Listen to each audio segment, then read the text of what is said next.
نسأل الله أن يعم بنفعه البلاد والعباد وأن يجعلها رحمة علينا جميعا يا رب العالمين.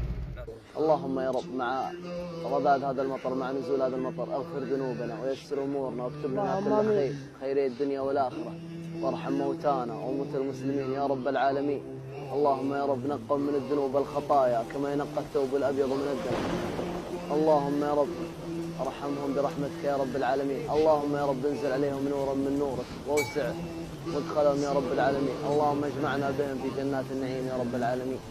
اللهم يا رب أنرنا لطريق الحق يا رب العالمين، واكتب لنا كل خير، ويسر أمورنا وفرج كروبنا واشرح صدورنا يا رب العالمين.